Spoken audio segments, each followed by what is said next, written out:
제1장. 조용한 아침. 뉴질랜드의 한적한 해안 마을. 아침 공기는 유리잔 속 물처럼 고요했다. 창밖에서는 회색빛 구름 사이로 햇살 한 줄기가 조심스레 내려앉고 멀리선 바람결에 이파리들이 부딪히는 소리가 들려왔다.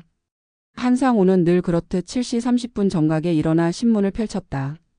그의 손끝엔 오래된 습관이 묻어 있었다. 오른손으로 머그잔을 들어 왼쪽 모서리에 올려놓고 그 다음 장을 넘길 땐 꼭 혀끝으로 손가락을 적셨다. 신문의 잉크 냄새가 희미하게 아침 공기와 섞였다. 이정희는 조용히 부엌에 서서 물을 끓였다. 케틀이 치익 소리를 내며 김을 뿜었다. 그녀는 허리를 조금 굽혀 찻잎을 덜고 그 위로 물을 천천히 부었다. 잔 위로 피어오른 향긋한 차 냄새가 잠시 그들의 집을 살아있는 듯 채웠다. 여보, 오늘은 바람이 좋네요. 그녀가 말하자 신문에 눈을 고정한 채 상우가 대답했다. 그래. 짧고 단단한 대답이었다. 정희는 잠시 그를 바라보다 고개를 돌렸다. 식탁 위엔 빵 부스러기가 조금 흩어져 있었고 벽시계는 쉼없이 초침을 밀고 있었다. 그 소리가 어쩐지 더 크게 들렸다. 마치 그 침묵을 대신해 주기라도 하는 듯이. 거실 한켠에는 오래된 가족사진 액자가 놓여 있었다. 젊은 부부와 두 아이 그리고 뒤편으로 보이는 바다. 그때의 그녀는 웃고 있었다. 햇빛이 머리카락에 반사되어 반짝이고 남편의 팔이 그녀의 어깨를 감싸고 있었다. 그 사진 속 세상은 여전히 따뜻했는데 이제는 둘 다 그 온도를 잊은 듯 했다. 오늘은 뭐 하실 거예요? 정희가 다시 물었다. 응? 글쎄. 정원에 풀 좀 뽑아야지. 풀은 매일 뽑으시잖아요. 그래야 심심하지 않지. 대화는 그곳에서 끊겼다. 정희는 고개를 숙인 채 찻잔을 손끝으로 돌렸다. 표면 위에 비친 자기 얼굴이 언젠가 자신이 알던 사람 같지 않았다. 창밖에서는 아이들이 웃으며 자전거를 타고 지나갔다. 그들의 웃음소리가 아득하게 멀어졌다. 한때 그녀도 그들과 비슷한 웃음을 지었던 시절이 있었다. 결혼 초 두 사람은 해가 뜨기 전에 도시를 걸었고 퇴근길에는 아무 이유 없이 손을 잡곤 했다. 그때의 바람은 따뜻했고 그때의 하늘은 더 가까워 보였다. 이제는 그 모든 것이 유리창 너머의 풍경처럼 멀어져 있었다. 정희는 잠시 하늘을 올려다 보았다. 구름 사이로 파란 빛이 조금 보였다. 그 틈새를 통해 햇살이 집안 바닥까지 길게 내려왔다. 그 빛이 식탁 위 찻잔에 닿자 잔 안의 차가 황금빛으로 빛났다. 그녀는 그 빛을 바라보며 속으로 중얼거렸다. 그래도 아직 늦진 않았을지도 몰라. 그 말은 바람처럼 가벼웠지만 그녀의 마음속에선 낡은 문을 하나 여는 소리처럼 울렸다. 그리고 그날 아침 그녀는 처음으로 신문보다 더 먼 곳을 바라보았다. 하늘이었다. 아주 오래전에 잃어버린 그들의 하늘. 제2장. 하늘의 뉴스. 그날 아침 부엌의 조용한 리듬을 깨트린 건 텔레비전이었다. 커튼 틈새로 들어온 햇살이 TV 화면 위를 가로질렀고 앵커의 단정한 목소리가 정희의 손끝을 멈추게 했다. 세계 최초 전기 수직 이착륙 항공기 JOBY 에이비에이션이 시니어 전용 세계 일주 노선을 개시했습니다. 70세 이상 고객은 전 세계 주요 도시를 하늘길로 연결해 단 10일 만에 세계 일주를 마칠 수 있습니다. 이정희는 찻잔을 들던 손을 멈췄다. 잔 속의 물결이 조용히 흔들리며 햇빛을 반사했다. 하늘길로 세계 일주라니. 그런 세상이 되었구나. 그녀의 마음 어딘가 오래 닫혀있던 문이 살짝 열리는 느낌이었다. 잠시 후 거실 문이 쾅 소리를 내며 열렸다. 손주 지호가 게임기를 든 채 뛰어들어왔다. 할머니, 봤어요? 이거 타면 하늘에서 밥 먹을 수 있대요. 진짜 하늘 위 식당이래요. 정희는 웃으며 그 아이의 머리를 쓰다듬었다. 하늘에서 밥이라 좋네. 예전엔 구름 위로 비행기 지나가면 그냥 손 흔드는 게 다였는데 말이지. 손주는 눈을 반짝이며 말했다. 할머니 할아버지랑 둘이 가요. 커플석도 있다는데? 그 말에 상우가 신문을 넘기며 투덜거렸다. 커플석은 무슨 커플석이야. 우린 그런 거 탈 나이 지났어. 그의 말투는 무심했지만 신문 뒤에 숨은 얼굴에는 묘한 긴장감이 있었다. 마치 그럴 리 없다며 스스로를 설득하는 듯한 표정. 정희는 남편의 반응을 슬며시 바라보았다. 그의 머리카락은 거의 희끗했고 손등에 핏줄이 굵게 돋아 있었다.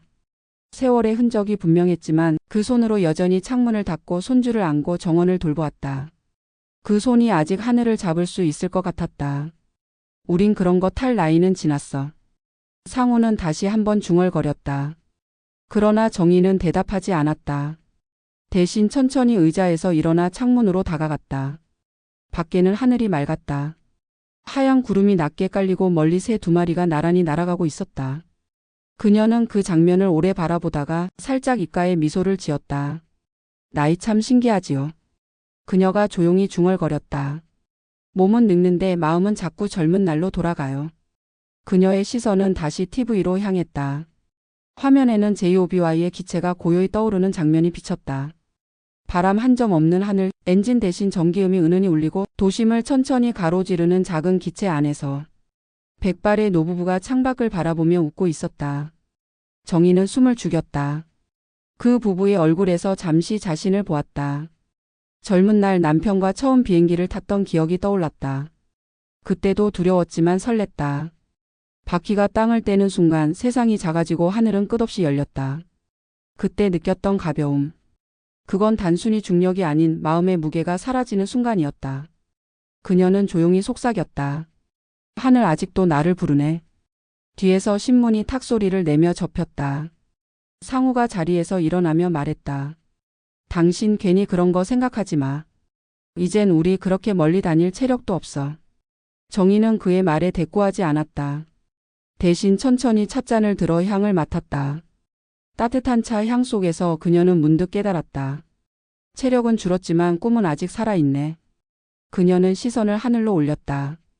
빛이 부서지는 유리창 너머 하늘 한가운데 JOBY의 그림자가 천천히 지나갔다. 그 순간 그녀의 눈빛에 조용한 불이 켜졌다. 아직 여행은 시작되지 않았다. 하지만 정희는 이미 마음속에서 탑승을 마친 상태였다. 그녀의 영혼은 하늘로 이륙하고 있었다. 제3장 첫 결심. 그날 오후 정희는 아무 말 없이 창고 문을 열었다. 문짝이 삐걱거리며 오랜 먼지를 토해냈다. 그 안에는 낡은 가구, 쓰지 않는 여행 가방, 오래된 전기주전자 같은 것들이 겹겹이 쌓여 있었다. 빛 한 줄기가 좁은 창문 틈으로 들어와 그 모든 과거의 잔해 위에 내려앉았다. 그녀는 천천히 무릎을 꿇고 한쪽 구석에 묻혀있던 낡은 가죽 가방을 끌어냈다. 표면은 거칠고 손자국처럼 오래된 흠집이 몇 개 보였다. 가방의 자물쇠는 이미 녹슬어 있었다. 정희는 조심스레 손가락으로 그것을 문질렀다. 거친 쇳가루가 손끝에 묻었다. 이 가방 우리가 처음 결혼했을 때 썼던 거잖아. 그녀는 열쇠를 찾기 위해 서랍을 열었다. 낡은 상자 하나가 나왔다. 그 안에는 오래된 영수증, 결혼반지 상자, 그리고 한 장의 편지가 있었다. 편지의 봉투에는 희미하게 적혀 있었다. 언젠가 꼭 하늘을 함께 보자. 정희는 천천히 그 편지를 꺼냈다. 글씨는 젊은 시절 상우의 필체였다. 조금 서툴고 하지만 정직했다. 그녀는 편지를 손바닥 위에 올려놓고 눈을 감은 채 그때의 목소리를 떠올렸다.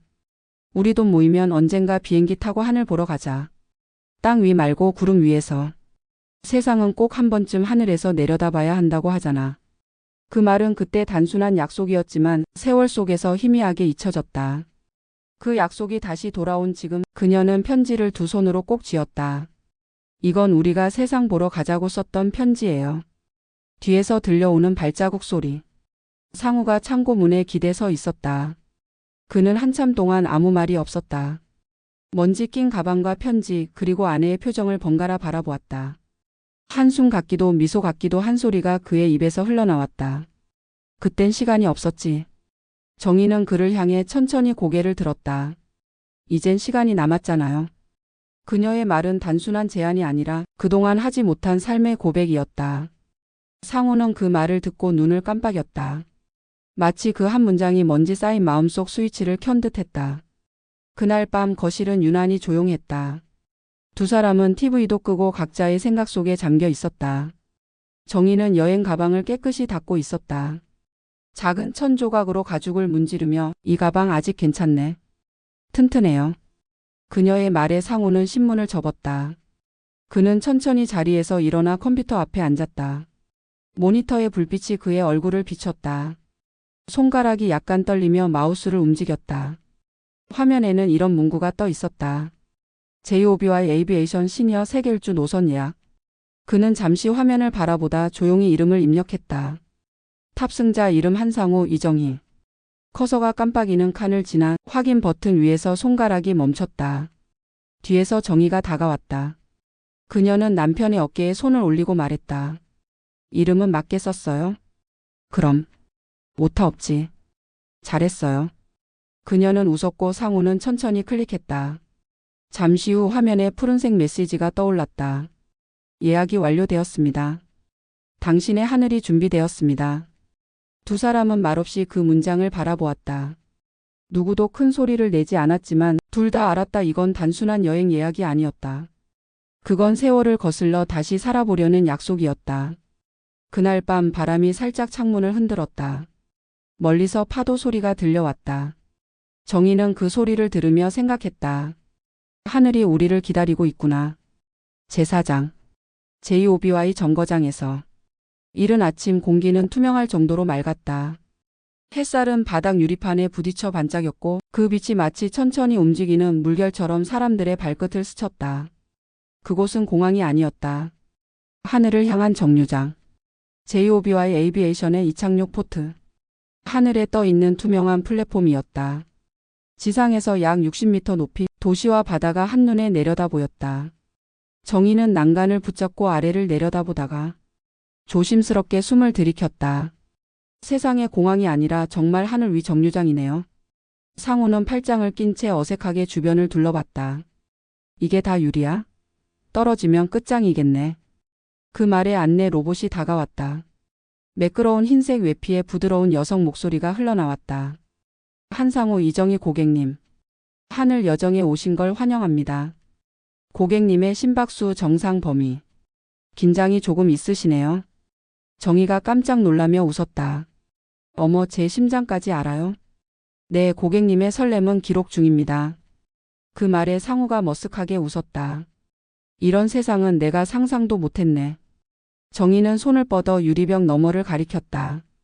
여보, 저게 우리가 탈 비행기래요. 그들 앞에는 하늘색 빛이 도는 작은 항공기 한 대가 있었다. 헬리콥터보다 작고 비행기보다 조용했다. 은빛 날개가 햇빛을 받아 부드럽게 반사되었다. 프로펠러는 거의 소리가 없었고 대신 전기 특유의 낮은 웅하는 진동음만이 공기 속에 미세하게 퍼져 있었다. 우리 둘이 저걸 탄다고? 상우는 반신반의하며 말했다. 이런 건 젊은 사람들 타는 거 아니야? 아니요. 이건 시니어 전용이에요. 우린 그 중에서도 프리미엄 커플석이래요. 정희는 장난스레 손가락을 흔들었다. 커플석이라. 상우의 입꼬리가 천천히 올라갔다. 하늘에서도 부부싸움하면 문 열고 내리지 마. 그 말에 둘 다 한참 웃었다. 그 웃음이 오랜만이었다. 마치 젊은 시절 데이트하던 날처럼 서로의 웃음소리가 어색하면서도 따뜻하게 얽혔다. 탑승 안내 방송이 흘러나왔다. 탑승 게이트 A-3 한상우, 이정희 고객님 준비되셨습니다. 정희는 상우의 손을 잡았다. 그 손은 여전히 크고 거칠고 따뜻했다. 우리 진짜 하늘 가는 거네요. 그래, 당신이 하자니까 가보자고. 그들은 천천히 유리 게이트를 건넜다. 발밑에 투명한 바닥 아래로 구름이 흘러갔다. 마치 하늘이 그들의 발 아래로 펼쳐지는 듯 했다. 두 사람은 한 걸음 한 걸음 마치 다른 세상으로 들어가는 문을 통과하듯 걸었다. 좌석은 2개뿐이었다. 안내 로봇이 문을 닫으며 말했다. 제2OBY 플라이트 7. 목적지 제주. 비행시간 28분. 두 분의 첫 여정이 시작됩니다. 창문 밖으로 햇살이 기체 표면에 반사되었다. 정희는 창가에 앉아 손끝으로 유리창을 스쳤다. 그녀의 얼굴에는 어린아이 같은 빛이 떠올랐다. 여보, 구름이 손에 닿을 것 같아요. 상우는 벨트를 매며 투덜거렸다. 구름이 닿는다고 뭐가 달라지나? 그러면서도 창밖을 힐끗 바라보았다. 그의 눈에 비친 구름은 아주 오래전 보았던 신혼여행의 하늘빛과 닮아 있었다. 비행기가 천천히 진동하며 이륙을 준비했다. 삑 하는 경고음과 함께 좌석 아래로 미세한 부유감이 스며들었다. 정희가 숨을 들이켰다. 시작이에요, 여보. 상우는 말없이 그녀의 손을 꼭 잡았다. 그 순간 기체가 부드럽게 위로 떠올랐다. 도시의 빌딩들이 작아지고 바다가 아래로 내려갔다. 햇살이 두 사람의 얼굴에 부서지며 번쩍였다. JOBY가 천천히 상승하자 그들의 마음도 함께 올라가고 있었다. 정희는 살짝 눈을 감았다. 마치 하늘이 그녀를 품는 것처럼. 그리고 속삭였다. 이제 진짜 날아오르네요. 상우는 그 말을 듣고 조용히 미소를 지었다. 그 미소 속에는 약간의 두려움 그리고 오랜만에 설렘이 섞여 있었다. 그들은 아직 목적지에 도착하지 않았지만 이미 세상 가장 높은 곳에 있었다. 그들의 삶이 오랜만에 다시 이룩하고 있었기 때문이다. 제5장. 첫 비행 제주. 기체가 천천히 흔들리며 떠올랐다. 은빛 날개가 구름 사이로 스며들듯 미끄러지자 주변 소리가 모두 멀어졌다. 진동도 소음도 엔진의 굉음도 없었다. 대신 낮게 울리는 전기음이 공기 속을 부드럽게 감쌌다. 그 진동이 마치 심장 박동과 맞물려 두 사람의 숨결을 같은 리듬으로 만들었다. 정희는 의자에 등을 기대며 창문에 얼굴을 가까이 대었다. 그녀의 눈동자 속에는 천천히 흘러가는 하얀 구름의 무늬가 비쳤다. 여보, 저거 봐요. 구름이 진짜 손 닿을 것 같아요. 상우는 잠시 그녀를 바라보다 고개를 돌려 창밖을 보았다. 정말로 구름이 손 닿을 듯 가까웠다. 햇빛이 구름 사이로 들어와 금빛 줄기를 만들고 그 사이로 갈매기 한 마리가 천천히 지나갔다. 이게 구름 위라는 거구나. 상우의 목소리는 마치 오래된 기억을 꺼내는 듯 낮고 부드러웠다. 지금까지 하늘은 그냥 멀리 있는 것이라고 생각했는데 이젠 우리가 그 안에 들어와 있네. 정희는 웃었다. 그렇죠? 하늘이 우릴 내려다보는 게 아니라 이젠 우리가 하늘을 안고 있네요. 그 말에 상우는 살짝 고개를 끄덕였다. 둘 사이에 잠시 침묵이 흘렀다. 그 침묵은 어색함이 아니라 서로의 마음을 천천히 채워주는 고요였다. 비행기가 구름층을 뚫자 세상은 완전히 달라졌다. 아래에는 바다와 육지가 파도처럼 겹쳐 있었고 위에는 끝없이 펼쳐진 순백의 구름이 있었다. 그 구름 위로 햇빛이 내려앉아 세상을 은빛으로 덮었다. 정희는 숨을 들이쉬며 말했다. 이런 풍경 젊었을 땐 너무 바빠서 한 번도 못 봤어요. 이렇게 아름다운 게 우리 머리 위에 늘 있었는데 말이죠.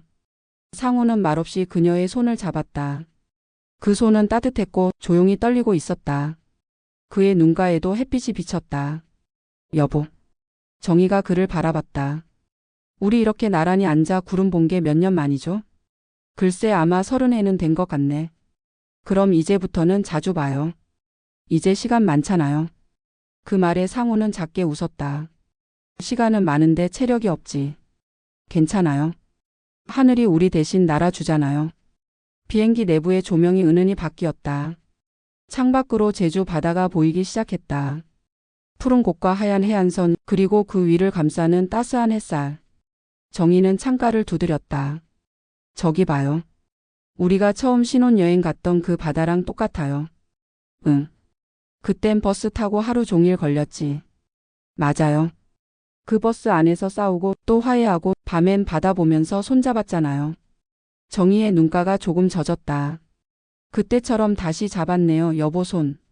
상우는 그녀의 손을 더 꼭 쥐었다. 이번엔 안 놓을게. 그 말은 조용했지만 비행기 안의 공기를 잠시 멈추게 했다.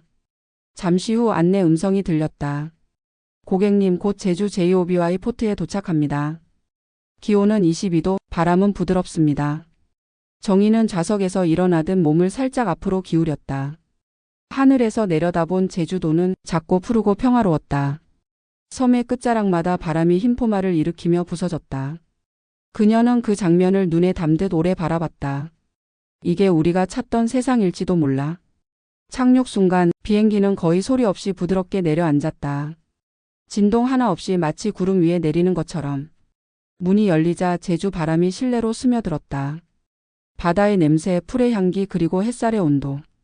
모든 것이 반가웠다. 두 사람은 손을 잡고 내렸다. 정희가 환하게 웃으며 말했다. 우리 신혼여행처럼 사진 한 장 찍어요. 그땐 필름 아까워서 한 장밖에 못 찍었는데. 이번엔 마음껏 찍어요. 우리 살아있는 동안은 계속 찍을 거니까. 그녀는 휴대폰을 들고 웃었다. 뒤로는 은빛 JOBY가 앞에는 푸른 바다가 있었다. 찰칵.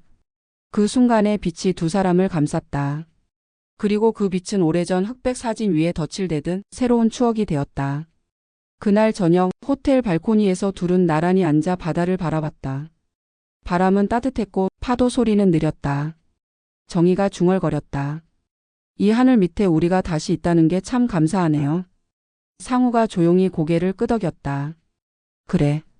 우리가 다시 이곳까지 왔네. 그날 밤 바람이 커튼을 흔들었고 창밖엔 별빛이 부서지고 있었다. 정희는 창문 너머로 하늘을 보며 속삭였다. 하늘이 이렇게 가까웠던 적이 있었을까? 그녀의 마음속에서 무언가가 천천히 깨어나고 있었다. 그것은 설렘이었고 그리움이었고 오래된 사랑의 잔불이 다시 타오르는 순간이었다. 제육장.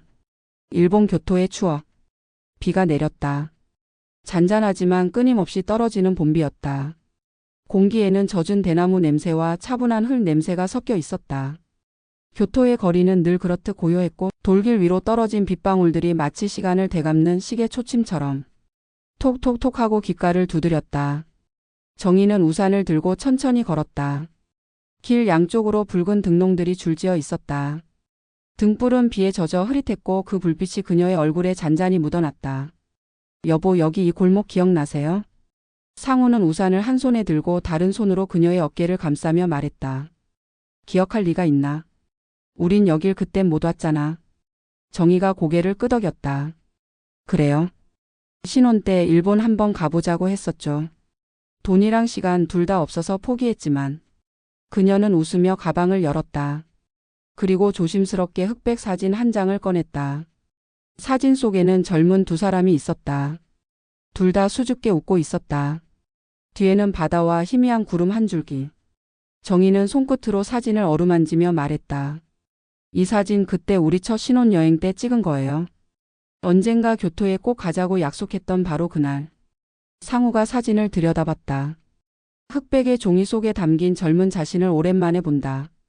머리는 까맣고 어깨는 펴져 있었고 무엇보다도 눈빛이 지금보다 훨씬 생기가 있었다. 이젠 우리가 그 사진 속 사람이네. 그는 천천히 중얼거렸다. 사진 속 우린 젊고 지금 우린 오래 살았지. 그래도 둘 다 웃고 있네. 비는 점점 더 가늘게 흩날렸다. 두 사람은 좁은 골목을 지나 작은 찻집으로 들어갔다. 다담이 바닥에 앉아 창문 밖으로 대나무 잎에 떨어지는 빗방울이 소리 없이 튀어올랐다. 서빙을 하던 노파가 따뜻한 말차 한 잔씩을 놓아주며 말했다. 오랜만에 오셨나 봐요. 오늘 비가 참 좋죠? 정희가 미소 지었다. 네, 오늘 비는 참 다정하네요. 그녀는 두 손으로 찻잔을 감싸며 말했다. 이런 시간 너무 오랜만이에요. 뭐가? 그냥요. 이렇게 조용히 앉아서 당신이랑 같은 비를 보고 있는 거요. 상우는 말없이 차를 한 모금 마셨다. 차의 쌉싸래한 향이 코끝에 맴돌았다. 그는 창밖으로 시선을 돌렸다. 젖은 골목 위로 어린 커플 한 쌍이 달려가며 웃고 있었다. 여자아이는 우산을 흔들며 소리쳤다. 빨리 와요. 남자는 뒤에서 허둥지둥 뛰어가며 그 우산 아래로 들어갔다. 두 사람의 웃음소리가 오래전 기억을 건드렸다. 당신 기억나? 뭐가요? 신혼여행 첫날 갑자기 비 와서 우리 둘 다 젖었던 거. 정희가 피식 웃었다. 그때 당신이 그랬죠. 이왕 젖은 김에 바다 들어가자고. 하하, 그랬나? 네. 그래서 둘 다 감기 걸려서 이틀 내내 숙소에 누워 있었잖아요. 둘 다 동시에 웃음을 터뜨렸다. 그 웃음소리는 다다미 위를 굴러 벽에 부딪히고 창밖의 빗소리와 섞여 조용히 사라졌다. 잠시 후 빗줄기가 더 가늘어지자 창문 틈새로 노을빛이 스며들었다. 하늘은 주황빛으로 물들었고 비에 젖은 돌길이 그 빛을 고요히 반사했다. 정희가 창가로 다가가 섰다. 그녀의 그림자가 다다미 위에 길게 드리워졌다. 뒤에서 상우가 천천히 다가와 그 그림자 위에 자신의 그림자를 포개었다. 두 사람의 그림자가 겹쳐지는 순간 시간이 멈춘 듯했다. 그들의 머리카락은 흰색으로 변했지만 그림자 속의 실루엣은 여전히 젊었다. 마치 세월이 그들을 비켜간 듯 노을빛이 그 둘을 부드럽게 감싸 안았다. 정희가 속삭였다. 이제야 약속을 지켰네요. 어떤 약속? 언젠가 꼭 이곳에 오자고 했던 그 말이요. 상우가 조용히 웃었다. 그래, 우리가 참 오래 걸려서 왔네. 그 말 뒤에 정희는 한참을 아무 말도 하지 않았다. 대신 그의 어깨에 머리를 기댔다. 그들의 시선은 창밖으로 노을빛이 젖은 골목길로 향했다. 그때 골목을 지나가던 한 젊은 커플이 셀카를 찍으며 웃었다. 그 장면을 본 정희가 말했다. 저 사람들 지금 우리처럼 사진 찍는 거겠죠? 그럴지도. 그 사진도 언젠가 우리처럼 흑백이 되겠네요. 그래도 괜찮지. 흑백이 돼도 웃고 있으면 그게 사랑이지. 정희는 눈을 감았다. 그 말이 빗소리보다 더 따뜻하게 들렸다. 노을이 다다미 위를 천천히 스쳤다. 그 빛 속에서 두 사람의 손이 자연스럽게 맞닿았다. 그 순간 세월이 잠시 멈춘 듯 했다. 바람도 빗소리도 모든 것이 천천히 흐려졌다. 그들은 아무 말도 하지 않았지만 마음은 같은 말을 하고 있었다. 우리 참 잘 왔네요. 제7장 상우의 고백. 밤이 내렸다. 교토의 비는 낮보다 더 고요하게 내리고 있었다. 료칸 창문 너머로 들려오는 빗소리는 마치 오래된 레코드판의 잔잔한 잡음처럼 귓가를 간지렸다. 방 안은 따뜻한 등불 하나뿐. 은은한 노란빛이 다다미 위에 부드럽게 퍼지고 그 위로 두 사람의 그림자가 천천히 겹쳐졌다. 정희는 욕탕에서 막 나와 머리칼을 말리고 있었다. 은빛 머리카락이 촛불 아래에서 반짝였다. 그녀의 옆모습은 평온했지만 어딘가 깊은 세월의 자취가 느껴졌다. 그녀는 여전히 고왔고 상우는 그 모습을 오랫동안 말없이 바라보았다. 그는 오늘따라 이상하게 말을 하고 싶었다. 평생 묵혀온 말들, 가슴 한구석에 쌓여만 있던 미안함이 이 조용한 밤 그에게서 흘러나오려 했다. 그는 입술을 다물었다가 다시 열었다. 정희야. 그녀가 머리칼을 묶던 손을 멈췄다. 응? 그땐 나 일밖에 몰랐어. 그녀는 아무 말도 하지 않았다. 대신 천천히 고개를 돌려 그를 바라봤다. 상우는 시선을 내리지도 피하지도 않았다. 당신은 늘 나한테 쉬어가자 같이 가자 그랬는데 나는 늘 조금만 더 조금만 기다려 했지. 그 조금이 평생이 돼버렸네. 창밖에서는 비가 여전히 내리고 있었다. 물방울이 처마 끝에 맺혀 떨어질 때마다 그의 목소리도 조금씩 떨렸다. 그땐 그게 사랑인 줄 알았어. 당신이 편히 살게 해주는 게 내 사랑이라고. 그래서 더 많이 일했지. 그런데 이젠 알아. 당신은 돈보다 나를 원했단 걸. 정희는 조용히 미소를 지었다. 그 미소에는 원망도 후회도 없었다. 그녀는 그의 옆으로 다가와 앉았다.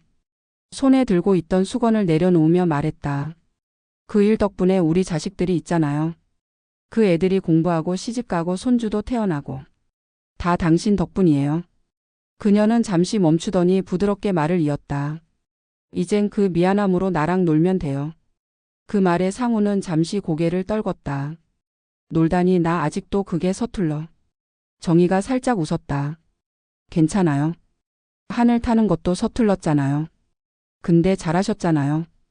둘 다 동시에 웃음을 터뜨렸다. 그 웃음은 방 안의 공기를 부드럽게 흔들었다. 밖에서는 여전히 비가 내리고 있었지만 그 빗소리가 더 이상 쓸쓸하지 않았다. 잠시 침묵이 흘렀다. 정희는 그의 어깨에 머리를 기댔다. 여보, 우리 참 오래 왔네요. 그러게. 근데 아직도 갈 길이 남았어요. 어디로? 하늘이요. 우리가 다시 걷는 길. 그 말에 상우는 천천히 그녀의 손을 감쌌다. 그 손엔 세월의 굴곡이 느껴졌지만 그 안엔 여전히 온기가 있었다. 밖에서 천둥이 작게 울렸다. 번개가 잠시 창문을 스치며 하얀 빛을 남겼다. 그리고 바로 이어진 빗소리는 마치 박수처럼 들렸다. 그 순간 상우는 문득 깨달았다. 이 여자가 내 옆에 있어준 게 기적이었구나. 그는 천천히 그녀를 바라봤다. 그녀의 얼굴엔 여전히 고요한 미소가 머물러 있었다. 그는 그 미소를 보며 낮게 말했다. 고마워. 당신이 있어서 나는 세월을 버텼어. 정희는 그의 손을 꼭 잡으며 대답했다. 이제는 버티지 말아요. 그냥 살아줘요. 하늘처럼 바람처럼. 방 안의 등불이 바람에 살짝 흔들렸다. 그 빛이 그들의 얼굴을 스치며 금빛으로 물들였다. 서로의 그림자가 천천히 다다미 위에서 겹쳐졌다. 한동안 아무 말도 없었다. 말 대신 조용한 숨결이 그들의 대화였다. 정희가 나지막이 속삭였다. 당신은 여전히 내게 젊어요. 이 주름투성이 얼굴이? 응. 당신은 나이 안 들어요. 그냥 조금 느려졌을 뿐이에요. 그 말에 상우가 미소 지었다. 그의 눈가에 맺힌 물기가 빛빛처럼 반짝였다. 정희는 그의 손등 위로 손을 올려 그 물기를 살짝 닦아냈다. 여보. 응? 이제 그 미안함으로 나랑 놀아요. 밖에서는 빗소리가 점점 잦아들었다. 그 대신 벌레 소리가 들리기 시작했다.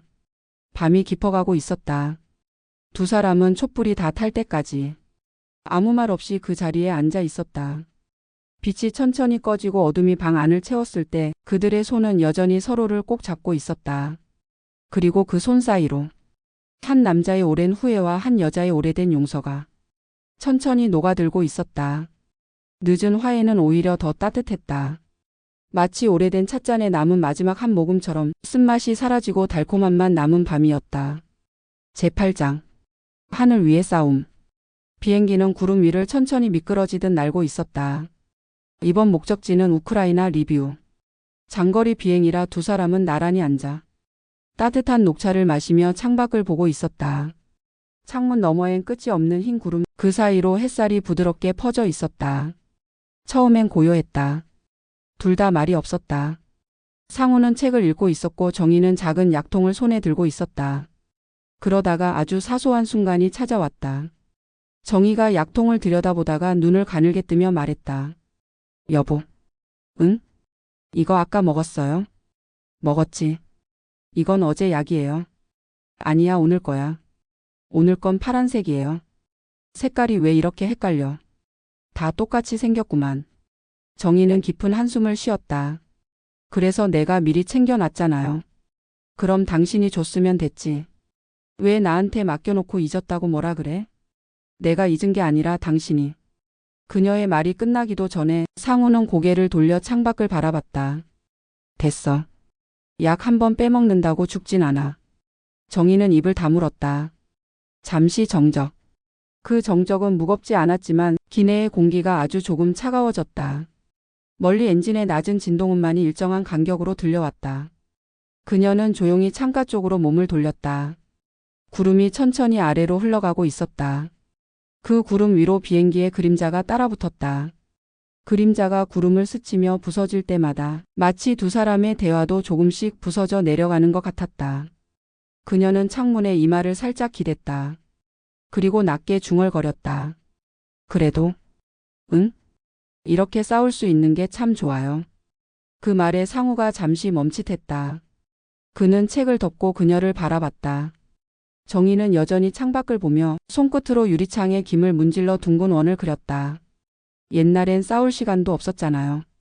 당신은 늘 늦게 들어왔고 나는 늘 잠든 척했죠. 상우는 조용히 숨을 내쉬었다. 그래, 그랬지. 그녀는 미소를 지었다. 이젠 하루에도 몇 번씩 싸우니까 살아있다는 게 실감나요. 그녀의 말에 상우가 작게 웃었다. 그 말 녹음해 둘걸. 왜요? 나중에 또 싸울 때 틀어주려고. 둘 다 동시에 웃음을 터뜨렸다. 기내의 공기가 다시 따뜻해졌다. 그 웃음은 작은 것이었지만 마치 하늘의 정적을 깨는 종소리처럼 맑았다. 잠시 후 정희는 자리에서 허리를 펴며 말했다. 나 화 안 났어요. 그럴 줄 알았어.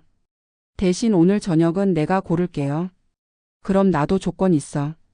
뭔데요? 이따 착륙하면 사진 한 장 찍자. 증명사진 말고 그냥 우리 둘이 구름 밑에서 웃는 사진. 정희는 천천히 고개를 끄덕였다. 좋아요. 단 이번엔 당신이 먼저 웃기. 비행기는 구름을 천천히 통과했다. 창밖의 세상은 잠시 뿌옇게 변했다가 곧 다시 환한 빛으로 바뀌었다. 두 사람의 얼굴에도 빛이 스며들었다. 상우가 말했다. 구름 사이를 지나니까 꼭 인생 같네. 왜요? 한참 어둡다가도 조금만 기다리면 다시 밝아지잖아. 정희는 그의 손을 가볍게 잡았다.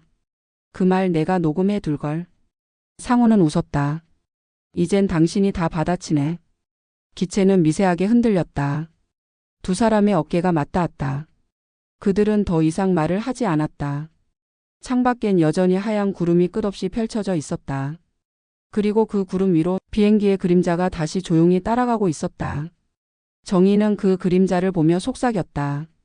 저게 우리 같아요. 싸우다가도 결국 나란히 가잖아요. 상우가 대답했다. 그래. 햇빛이 있으면 그림자는 어디든 따라오니까. 그들의 손이 천천히 맞닿았다. 서로의 손끝이 조금씩 겹쳐지고 작은 온기가 피어올랐다. 비행기는 다시 고요하게 미끄러졌다. 멀리서 안내 방송이 흘러나왔다. 다음 목적지까지 약 1시간 남았습니다. 편안한 여행 되십시오. 정희는 눈을 감았다. 편안한 여행, 그 말이 마음에 남았다. 그녀는 속으로 중얼거렸다. 그래, 편안하네. 당신이 옆에 있으니까. 그녀의 눈가에는 햇빛이 스쳤고 하늘은 다시 잔잔해졌다.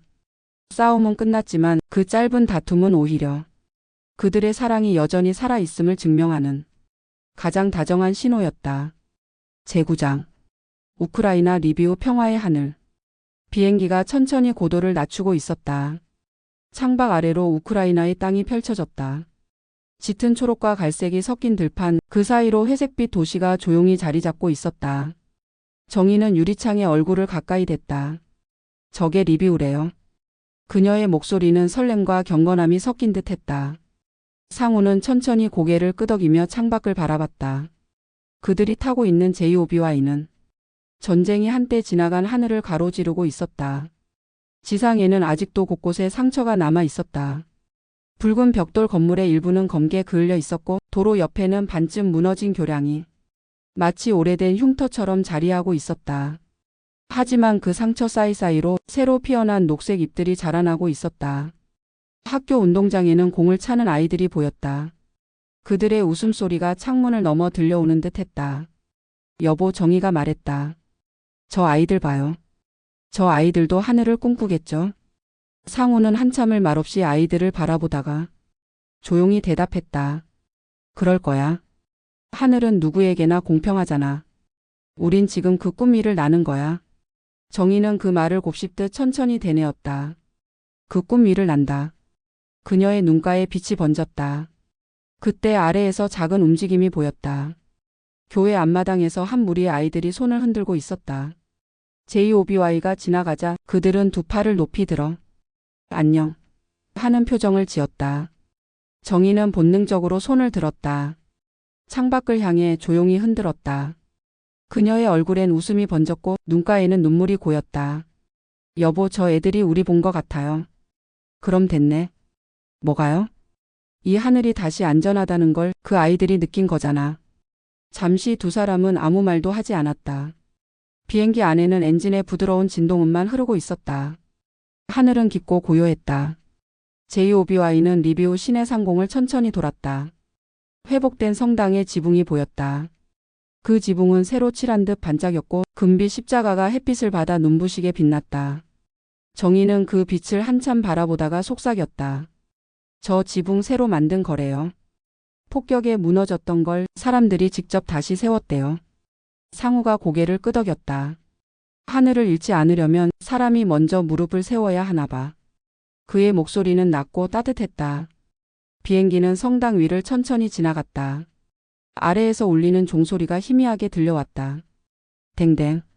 그 소리는 유리창을 통과해 두 사람의 가슴 안으로 스며들었다. 정희는 눈을 감았다.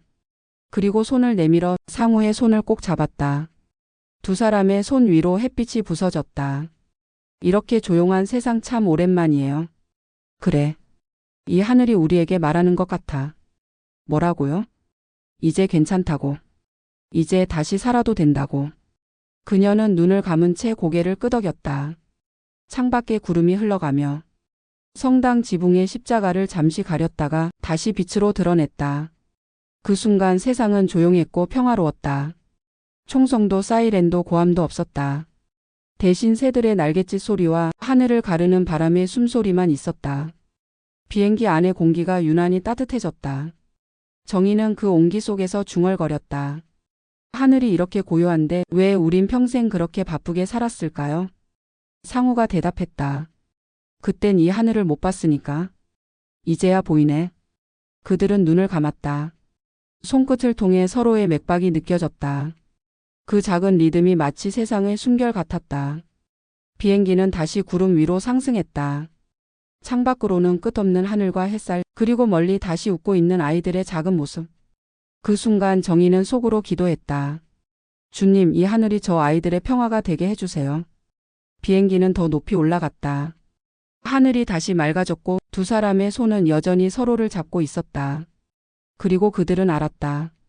전쟁의 상처 위에도 사랑은 여전히 피어날 수 있다는 것을. 제10장. 파리 미완의 꿈.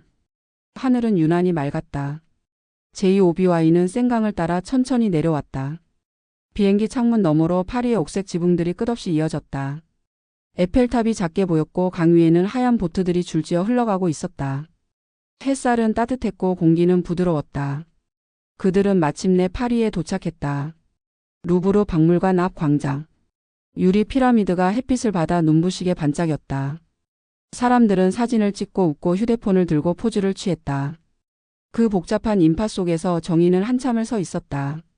그녀의 손에는 낡은 수첩이 들려 있었다. 그 안에는 젊은 시절 써 내려간 여행 목록이 적혀 있었다. 파리 루브르 모나리자. 그 세 단어 밑에는 작게 글씨가 적혀 있었다. 언젠가 당신 손잡고 가고 싶어요. 그녀는 눈을 들어 눈앞의 거대한 건물을 바라봤다. 수십 년 전 단 한 번도 밟지 못했던 곳. 그 시절에 그녀는 항상 이 장면을 상상만 했다.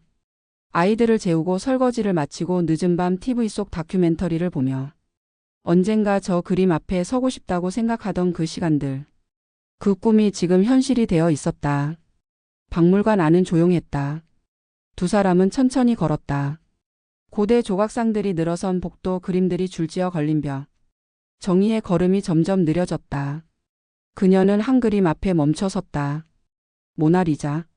그녀는 숨을 들이켰다. 그림 속 여자는 여전히 미소를 짓고 있었다. 시간도 세월도 수많은 사람의 시선도 그녀의 표정을 바꾸지 못했다. 정의는 조용히 중얼거렸다. 젊었을 땐 이 그림 속 여자가 부러웠어요. 상우가 옆에서 고개를 돌렸다. 왜? 이 여자는 늘 미소 짓잖아요. 세월이 지나도 아무 일도 없는 얼굴이잖아요. 그녀의 시선이 조금 흔들렸다. 그런데 지금은 이 그림을 보는 내가 부러워요. 그녀는 천천히 말을 이었다. 난 울기도 하고 웃기도 하고 때로는 미워하고 용서하고 그래도 이렇게 살아있잖아요. 그게 더 예쁜 것 같아요. 상우는 그 말을 들으며 그림을 바라봤다. 한참을 말없이 서 있다가 그는 천천히 웃었다. 그 여자는 캔버스에 갇혀 있고 당신은 하늘을 날잖아. 그 말에 정의의 눈가가 젖었다. 살짝 고개를 돌려 그를 바라보았다. 여보, 당신은 언제 이렇게 말이 많아졌어요? 하늘 타니까 용기가 생겼지. 그녀가 웃었다. 눈물이 섞인 미소였다. 그럼 다음엔 어디서 또 그런 말 할 건데요? 몰라. 아마 다음 하늘 위에서? 그들의 대화는 짧았지만 그 사이의 공기는 너무나 따뜻했다. 그녀는 다시 그림을 바라봤다. 모나리자의 미소가 조금 달라 보였다. 마치 그녀가 두 사람을 위해 조용히 미소를 짓는 것처럼 느껴졌다. 박물관을 나서자 광장 위로 노을이 내려앉고 있었다. 빛이 유리 피라미드에 부딪혀 사방으로 부드럽게 흩어졌다. 정의는 피라미드 앞에서 멈췄다. 여보, 우리 여기서 사진 찍어요. 또? 이번엔 필름이 아까운 세상이 아니잖아요. 그녀는 웃으며 그를 붙잡았다. 둘은 피라미드 앞에서 나란히 섰다. 뒤에는 붉은 하늘, 앞에는 은빛 유리. 그녀는 휴대폰을 들어 화면을 보다가 말했다. 자, 웃어요. 그림자처럼 서 있으면 되지? 아니요, 오늘은 진짜로 웃어요. 찰칵. 셔터 소리와 함께 하늘빛이 둘 사이를 비췄다. 그날 밤 정의는 호텔 창가에 앉아 사진을 다시 꺼내봤다. 그 속에 두 사람은 웃고 있었다. 그 웃음은 자연스러웠고 부드러웠고 그녀가 젊은 날 바라보던 모든 행복의 정의를 넘어서는 것이었다. 그녀는 조용히 중얼거렸다. 이제 이게 내 그림이에요. 상우가 침대에 기대 앉아 물었다. 뭐가? 이 사진이요. 루브르보다 모나리자보다 더 좋은 그림. 왜? 이건 움직이잖아요. 그리고 이건 살아있잖아요. 그녀는 천천히 웃었다. 이제 내 인생도 완성된 것 같아요. 상우가 잠시 침묵하다가 말했다. 완성이라니. 아직 반도 안 그렸지. 그는 창문 너머의 하늘을 바라보며 덧붙였다. 하늘이 넓은데 그림이 다 끝나면 아쉽잖아. 정의는 그를 바라봤다. 그의 옆모습이 노을빛에 물들어 있었다. 그녀는 천천히 고개를 끄덕였다. 그래요? 그럼 내일 또 한 장 그려요. 우리 하늘에. 그리고 그날 밤 파리의 노을이 사라지고 별빛이 도시 위로 내려앉을 때 두 사람의 웃음은 오래도록 남아 있었다. 그들의 인생의 미완의 꿈은 그날 비로소 완성되었다. 제11장 대서양 위의 고백. 비행기는 대서양 위를 천천히 날고 있었다. 하늘과 바다가 구분되지 않을 만큼 붉은 빛으로 물들어 있었다. 석양은 마치 불타는 듯 했다. 끝없는 수평선 위로 햇살이 흘러내리고 그 빛이 기체 창문을 통해 두 사람의 얼굴에 번져 있었다. 기내에는 아무런 소음이 없었다. 엔진의 낮은 진동 그리고 숨소리. 그 두 가지가 세상 모든 소리를 대신하고 있었다. 정희는 창가에 몸을 기댔다. 숨이 약간 가빠졌지만 그녀는 여전히 미소를 짓고 있었다. 손끝이 조금 떨렸고 입술이 약간 하얗게 질려 있었지만 그 눈빛만은 여전히 따뜻했다. 여보, 상우가 그녀의 손을 잡았다. 괜찮지? 정희는 잠시 숨을 고르고 천천히 그를 바라봤다. 응, 괜찮아요. 그녀의 목소리는 작고 부드러웠다. 당신이랑 날고 있어서 괜찮아요. 그 말에 상우의 눈가가 흔들렸다. 그는 그녀의 손을 더 세게 잡았다. 작은 손, 주름진 손 하지만 여전히 살아있는 온기. 기내 조명이 살짝 어두워졌다. 승무원의 안내 목소리가 멀리서 들려왔다. 조금 후 야간 비행 모드로 전환됩니다. 객실의 불빛이 차례로 꺼질 예정입니다. 빛이 하나씩 줄어들었다. 좌석 위에 작은 조명이 꺼지고 남은 것은 붉은 노을뿐이었다. 정희는 창밖을 바라보았다. 하늘은 불타오르고 바다는 그 불빛을 고요히 받아내고 있었다. 그녀는 아주 오래전 젊은 시절의 바다를 떠올렸다. 그때도 이런 색이었을까? 그때도 이렇게 아름다웠을까? 여보. 그녀가 천천히 입을 열었다. 응?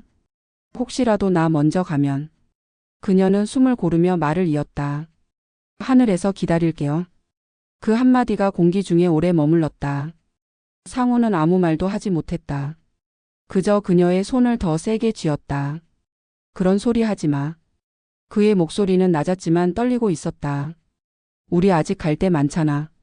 뉴욕도 하와이도 또 우리 집도. 정희가 미소 지었다. 다 가봤어요, 여보. 당신 옆에서 다 가봤어요. 그녀의 눈에 눈물이 맺혔다. 하지만 그건 슬픔의 눈물이 아니었다. 감사의 눈물이었다. 당신 덕분에 내 인생은 참 좋았어요. 상우의 시야가 흐려졌다. 그는 그녀의 손을 끌어안듯 감싸며 말했다. 이건 명령이야. 당신 먼저 가지 마. 그녀가 약하게 웃었다. 그럼 같이 가요. 그 말에 그는 고개를 떨궜다. 눈물이 한 줄기 떨어져 그녀의 손등 위에 닿았다. 그녀는 그 눈물을 느끼며 속삭였다. 그거 따뜻하네요. 바다보다 따뜻해요. 기체는 구름층 위를 조용히 지나고 있었다. 창밖에는 붉은 하늘과 그 끝을 물들이는 어둠이 공존했다. 세상과 밤이 맞닿는 경계선. 마치 인생의 마지막 빛이 천천히 사라지는 순간 같았다.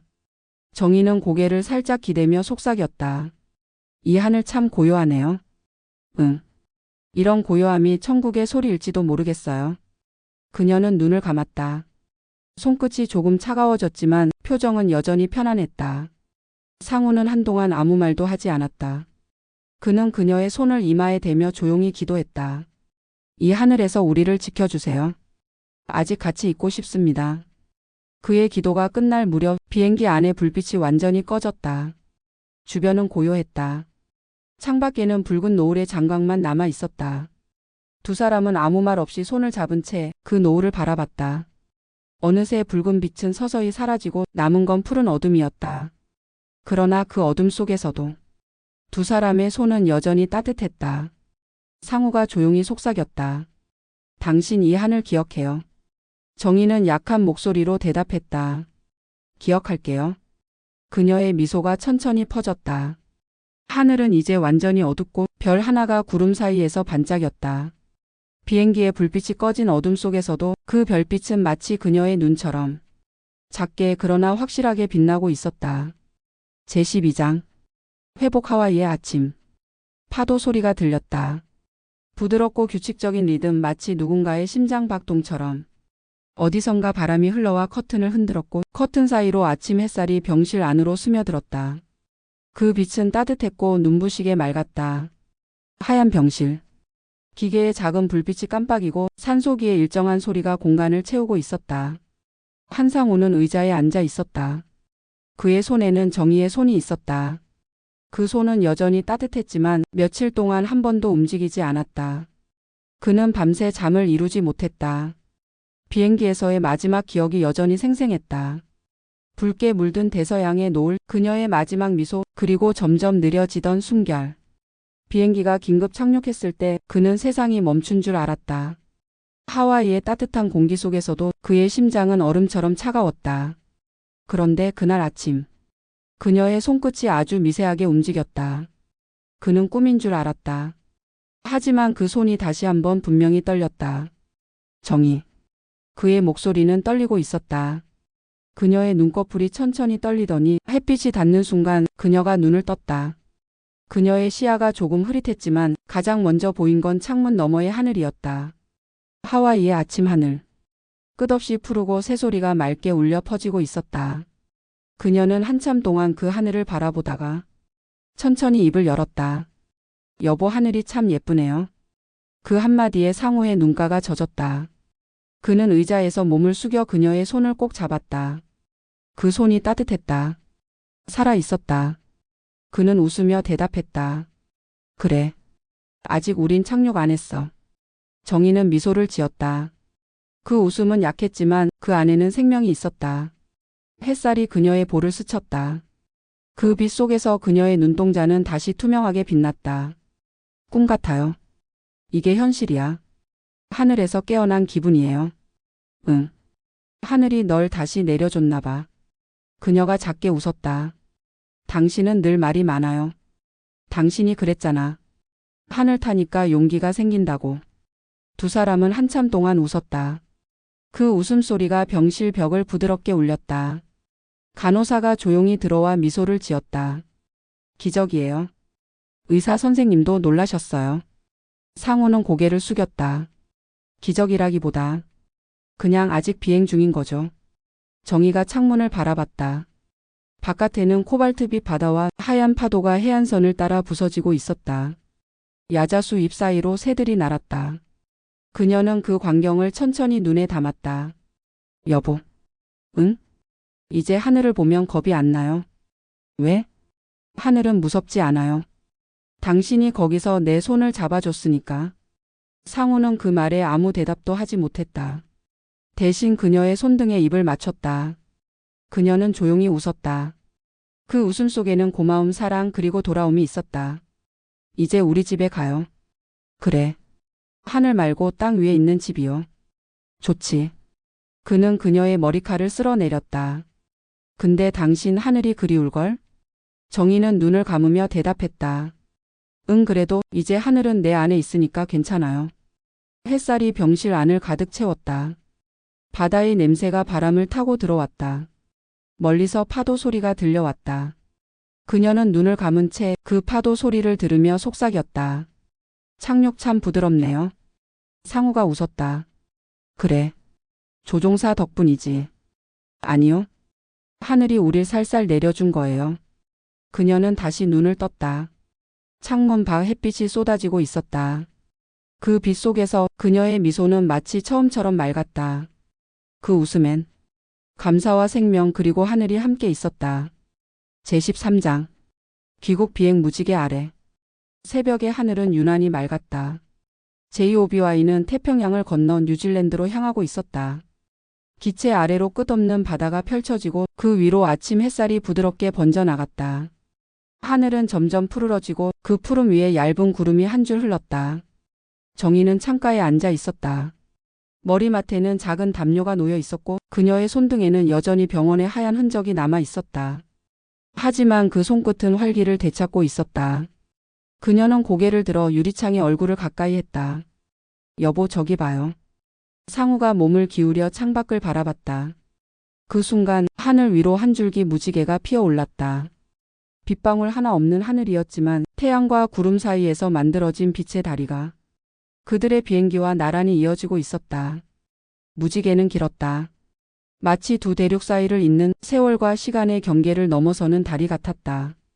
정희는 그 장면을 보며 손을 살짝 내밀었다. 손끝이 유리창에 닿자 그 무지개가 그녀의 손 위로 번지는 듯했다. 이게 마지막 비행이라 해도. 그녀가 나지막이 말했다. 후회 없어요. 그 말은 조용하지만 단단했다. 그녀의 눈빛에는 평화가 깃들어 있었다. 상우는 잠시 그녀를 바라보다가 입가에 부드러운 미소를 띄었다. 그래도 나. 그는 장난스레 말을 이었다. 다음 노선 예약했는데? 정희가 그를 바라봤다. 다음 노선요? 응. 하늘길 정기편. 출발지는 뉴질랜드, 목적지는 당신이 가고 싶은 어디든. 정희는 입을 막으며 웃음을 터뜨렸다. 그 웃음은 정말 오래된 종소리처럼 맑고 고요했다.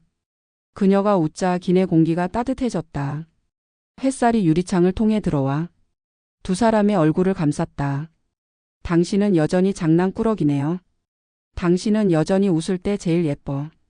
그 짧은 대화에 모든 세월이 녹아 있었다. 무지개는 여전히 창밖에 있었다. 비행기가 지나갈수록 그 곡선이 천천히 따라왔다. 마치 하늘이 그들을 배웅하듯 빛으로 만든 길이 두 사람을 인도하고 있었다.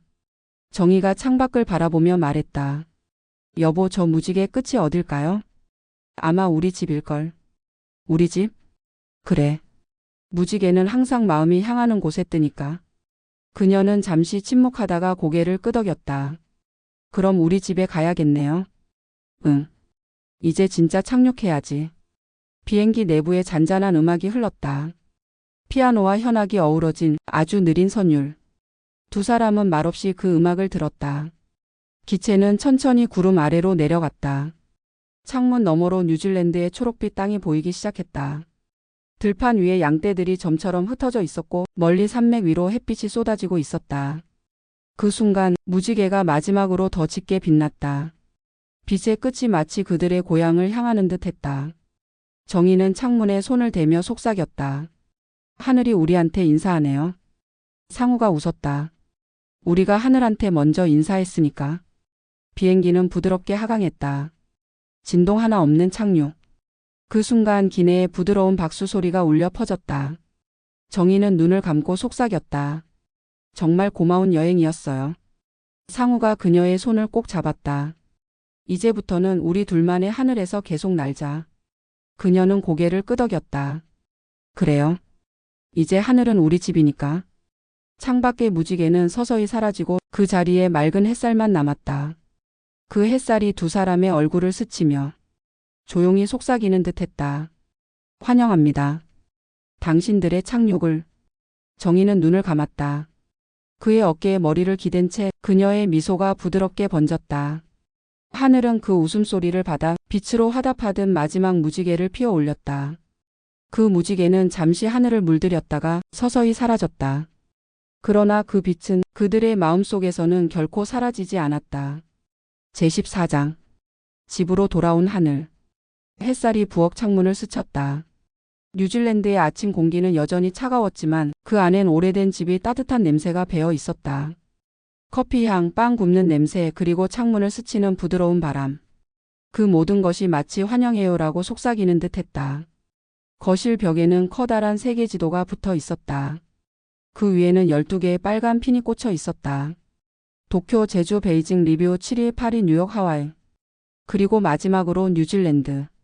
정희는 커피를 내리며 그 지도를 바라봤다. 커피 머신에서 흘러나오는 소리가 마치 비행기의 부드러운 엔진음처럼 들렸다. 그녀는 잔을 2개 꺼내며 말했다. 이건 우리의 날개였어요. 그녀의 시선은 핀 하나하나를 천천히 따라갔다. 그 도시들마다 그녀의 웃음과 눈물 그리고 서로의 손이 있었다. 그건 단순한 여행의 기록이 아니라 그들의 인생을 새롭게 적어낸 비행의 자국이었다. 상우는 신문을 접고 일어나 그녀 곁으로 다가왔다. 그는 커피를 한 모금 마시고 그 따뜻한 향을 음미하듯 천천히 고개를 끄덕였다. 그리고 내 인생 최고의 발명품. 정희가 웃었다. 당신이 만든 거예요? 아니, 당신이. 그녀는 의아한 표정으로 그를 바라봤다. 그가 조용히 말했다. 나한테 날개를 달아줬잖아.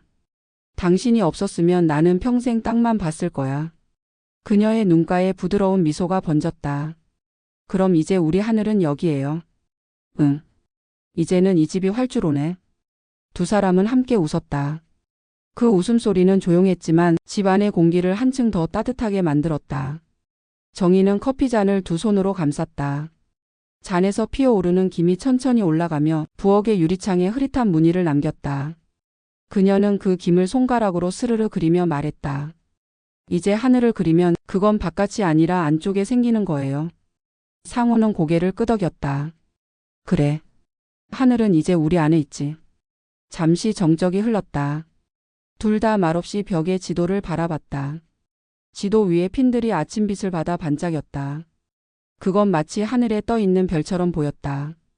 정희가 미소를 지으며 속삭였다. 당신 저기 봐요. 응? 그녀가 창문을 가리켰다. 창문 너머 파란 하늘 위로 JOBY 한 대가 조용히 날고 있었다. 그 기체는 은빛으로 반짝이며 천천히 구름 사이로 사라졌다. 저거 우리가 타던 모델이에요. 그래. 이상하죠. 멀리 떠나는 걸 보는데도 이젠 외롭지가 않아요. 상우가 대답했다. 왜냐면 이제 우린 떠나지 않아도 하늘이 오잖아. 그 말에 정희는 살짝 웃었다. 그 웃음은 젊은 날의 웃음과 닮아 있었다. 그래요. 하늘은 이제 우리 집 창문으로 드나들죠. 두 사람은 나란히 앉아 커피를 마셨다. 바람이 커튼을 스치고 그 사이로 햇살이 부엌 바닥에 부드럽게 내려앉았다. 그 순간 시간이 멈춘 듯 했다. 그들의 집 안에는 대화 대신 평화가 있었다. 대화 대신 하늘이, 말 대신 미소가 있었다. 커피 향이 천천히 공기 속에 퍼졌다. 정희는 손끝으로 그의 손을 가볍게 감싸며 말했다. 이제 비행 안 해도 돼요. 응. 이제 우리 매일 이 집에서 뜨고 내리면 되니까. 그녀는 조용히 웃었다. 그 웃음 위로 햇살이 번졌다. 그 빛은 두 사람을 감싸며 마치 또 하나의 무지개처럼 아침 공기 속에 흩어졌다. 그리고 창밖 멀리 날아가는 JOBY 한 대가 하늘의 곡선을 그리며 부드럽게 사라졌다. 그 곡선은 마치 그들의 인생이 남긴 마지막 비행운 같았다. 15장 하늘로의 편지. 몇 달 뒤 손주가 태블릿을 보고 있었다. 화면 속에서 정희의 목소리가 흘러나왔다. 하늘을 타고 세상을 보았단다. 세상은 넓지만 사랑은 더 넓더라. 언젠가 너도 내 하늘을 찾아 날아가렴. 영상이 끝나고 창밖으로 JOBY 한 대가 천천히 하늘로 오르며 사라졌다. 그리고 남편 상우의 목소리가 마지막으로 들려왔다. 우리 아직도 날 수 있네. 화면은 구름 속으로 스며들며 천천히 희미해졌다. 두 번째 신혼여행 더 엔드.